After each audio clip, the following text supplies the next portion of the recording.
Welcome to Just Some Points, our weekly podcast from Points Group. Hope you enjoyed the last, 25 or 26 episodes, and I'm looking forward to today again.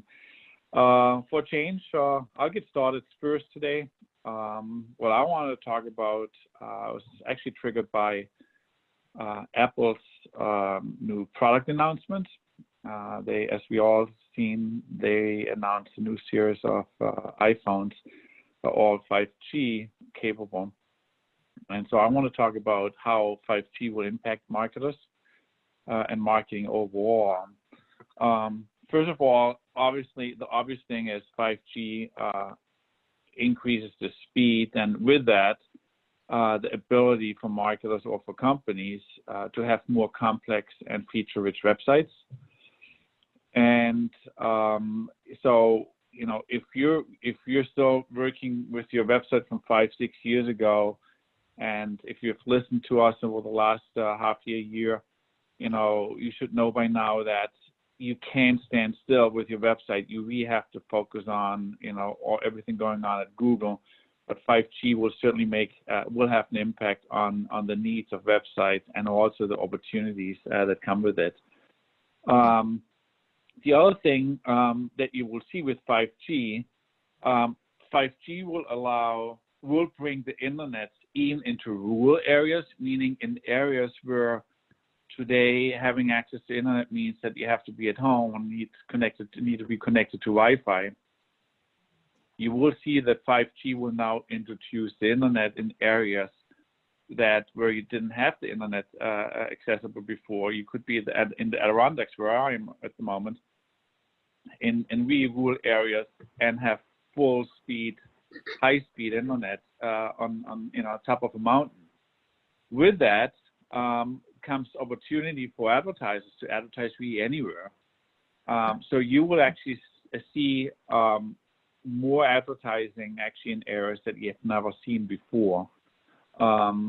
Area-wise, as I said, in rural areas, but also more advanced advertising. For example, you will see advertising through augmented reality. If you look at Snapchat and a few other social media the channels, they use already augmented reality a lot with their filters. Mm-hmm. So you will see that more going forward, that companies will use it in their apps and actually allow you to basically augment what's going on your phone with the reality. Example actually is Burger King. If you use Burger King's app today, you can point the app and the camera at a McDonald's or McDonald's ad or McDonald's sign, mm-hmm. and click on it. It burns that sign, that actually it's advertising only. You point it at a McDonald's advertising. You click on it or you tap on it, it burns the advertising of McDonald's on your screen, replaces it with a Burger King advertising with a coupon code for a special, which is fantastic. Yeah. That's really cool. That's real life application of those things. And so 5G will allow you to do that everywhere and more often and more. Also, the functional use of holographics, you will be able to use to actually do product presentations in form of holographics, which is incredible too, in places that you couldn't do that before because you just didn't have the bandwidth. Mm-hmm. So it's really interesting twist. In general, the usage of augmented reality or alternative reality and virtual reality, you will see that more actually. Melissa talked about that a few weeks ago. I think it was the Amazon app and new features for the furniture, where you can replace the products in your own room, in your reality with the phone. Lowe's is testing at the moment how to sessions where you can be in virtual reality and learn virtual reality how to do tiling or how to do any kind of things. And then I think with 5G, we will finally see something that we looked into a few years ago and contemplated together with the client, and that is provide real time direction in a hospital. Who hasn't gotten lost in a hospital? I mean, you're going to visit somebody, you want to go to a department, and the maze. How cool would it be if you just point your phone at a directory and say, okay, I want to go in this department, and then you hold the phone in front of you, and it points, go take it right here, go the elevator up here and there, in combination with actually where you're walking. So these things are all things you can see and will see going forward, which is kind of cool. Also related to that is, more and more. I just heard that apparently Apple is also contemplating glasses. I don't know. Did you guys hear about that they want to introduce glasses? No, I haven't actually. So I'm wondering if they get into that, because I think the Google glasses were not really a success. Nevertheless, it doesn't mean it might not happen. But if glasses will come to fruition, that connect to the internet, I was reading up on that then at that point you can replace advertising, digital advertising, anywhere you are, and you can place it with the competition using the Burger King advertising. Again, if somebody has the glasses on, you drive by a McDonald's. Burger King might just overlay it with advertising for a special burger down the road, two blocks down from the McDonald's, which is just mind-boggling. Mm-hmm. And then lastly, what 5G also will provide is actually more data, meaning now all of a sudden data are available that are more granular, especially as it relates to locations. Yeah. Meaning because it's being delivered through the 5G network, now they can pinpoint where people are from a location perspective, Mm-hmm. and collect a completely different set of data that they can use then in the future. And also related to that is we will get a completely new set of players in data collection, meaning the telco companies will be getting into the data collection and selling those data, we will see. And then a really interesting twist I've seen was that down the road, what would happen, that they might link public sensors, that are location-based sensors on traffic, on temperature, or whatever, and actually combine those sensors with your locations, with your location data being covered, which is really mind-boggling. So the long and the short is 5G will actually have a huge impact on marketing Mm-hmm. and marketers. But in order to stay in theme and also consistent with our overall messaging over the, since we have the podcast, it's also scary, and I'm not sure if I'm really looking forward to that, because it just makes all the problems about the data collection, the monopolies that we have on the digital side, it just multiplies it. It just makes it even worse. So from that perspective, I'm not looking forward to it. Purely removed as a marketer, it's amazing. It's fantastic, but scary. Yeah, I mean, I think it all comes back to changing the user's expectations. And with 5G and all of the features that are going to appear because of 5G, it's our job as marketers to maintain those user expectations and to continue to meet them as they continue to grow and adapt with 5G. Yeah, I agree with you. That's a very good point. And then ultimately, that is our job. So yeah. I agree with you. Want to keep going, Melissa, since you're on the roll? Sure. So I'm actually going to talk about a new WordPress feature that just recently rolled out.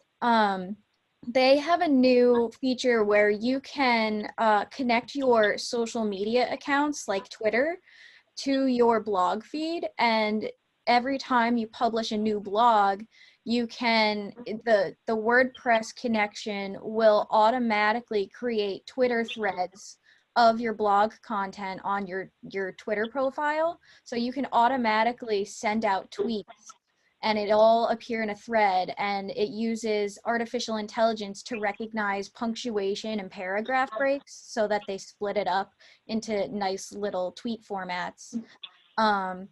So you can, within your Twitter feed, you can have literally your entire blog just written out in tweets automatically. And then at the very end, it'll have like a customizable like end tweet where you can write in like a call to action and a link to your blog. Wow. Oh, wow. Could definitely be very cool. Does it come native, or is it a plugin or extra service, a company that's providing that service? From my understanding, it's within the new WordPress update itself, and it's no additional cost or add-on of any kind. You just have to opt into the feed. You have to set up the configuration and opt into it. Is it just Twitter? It says other social medias, but the research and all the articles so far really talked about the Twitter feed, like the Twitter threads. Okay. But they did say that it is going to be for other social media as well. That's really interesting. Also, is it suggesting posts? So is it going through your content and then suggesting posts, and then you basically just confirm, or does it do it automatically? Do you know how that works? I think it does it automatically. It just uses its artificial intelligence to find where to stop a tweet within the, the character limit, and then it just creates like a thread of tweets all about one blog post. You do have the option to customize the beginning of the thread too. Like I said, you can customize the end with like a call to action in the link. Your first piece of the thread can also be customized to say whatever you want, to give it like an introduction. Wow. They focused on Twitter threads specifically because research has shown that threads are more visible on feeds and they show up more and as recommended, content within discover feeds of Twitter, mainly because it's more content and usually gets better engagement. So the more engagement, the more people are going to see it. Oh, that's interesting. I didn't know that, because I've always wondered. I haven't seen it a lot, but every now and then you do see those longer threads. So that is, you're saying that this is actually advantageous to do that more?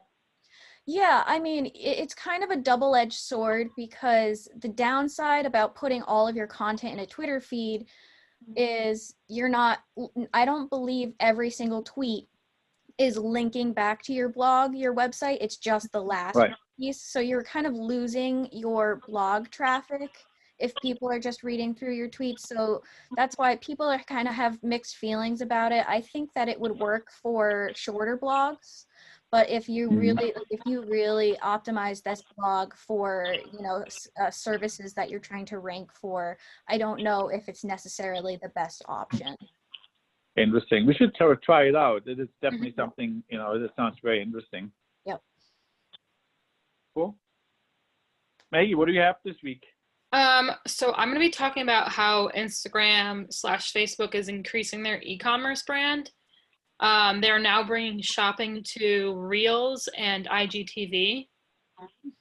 So with shopping on IGTV and Reels, they're trying to make it easier to shop directly from videos and help sellers share their story, reach customers, and make a living, basically. So when people watch these videos, they'll be able to tap the items in the video, and they can complete a purchase either through the Instagram checkout process or the seller's website. So they're really trying to put a spotlight on e-commerce across all its apps, as more businesses, as we know, are going virtual because of the pandemic. So kind of the timing of this update is allowing Instagram to get a bigger piece of the online holiday market, which will skew more virtual this year and is usually dominated by like Walmart, Amazon, Target. So adding shopping to Reels also echoes a major opportunity that businesses see on TikTok. As we know, Reels is a rival of TikTok. And Walmart was actually interested in TikTok because they saw the value of the potential e-commerce and advertising that can happen on TikTok. So while TikTok is going through the whole scrutiny with the Trump administration, as everybody knows right now, Instagram is kind of trying to take advantage of that and build deeper e-commerce options to help draw in more brands. Wow. But the major risks that they are finding of implementing all this could be ruining the user experience, because Instagram is kind of adding more bells and whistles for the advertisers over the actual users. Mhm. That might be true, but I think ultimately this is where it's going, meaning the shopping will be entrenched and integrated into everything. I know that in Right. China, in the China market, the shopping in all platforms and channels is much more entrenched and common than here, Mhm. and more and also less in Europe. But for example, some of the biggest shopping channels are actually messengers, where I would never think that I would ever shop, triggered by, me being in a messenger. But in China, it's a huge business. Mhm. And so I think you will see that there might be people impacted and not liking the user experience. It will be a blip, and then after a while, it's just what it is, and it's just another way for them to make more money. Right, and Instagram actually just updated. They now have an actual tab on Instagram for specifically for shopping. Mhm. Whereas before they didn't have a tab for it. Now it's added in like the bottom of your Instagram homepage. Yeah. I think this just is going to make video even more important on social Mhm. media. If it's starting to Yeah. integrate shopping within video, it just means even further, what we've been saying for years now, that video is king in terms of engagement and in terms of reactions and getting links over to your website. So this Right. kind of drives it down even further. Yeah, I agree, and you see it across the board. And it's the one social media I use a lot. Actually, I use it as a search engine. Is Pinterest. And on Pinterest, you see a significant change. Have been seeing a significant change over the last half year, more towards video and also more commercializing everything. So it's just entrenched in everything. And going back to 5G will just accelerate all of that. Yep. Right. Exactly. Very interesting. Thanks, Maggie. Thanks, Melissa. I hope you liked our podcast this week, and see you again next week.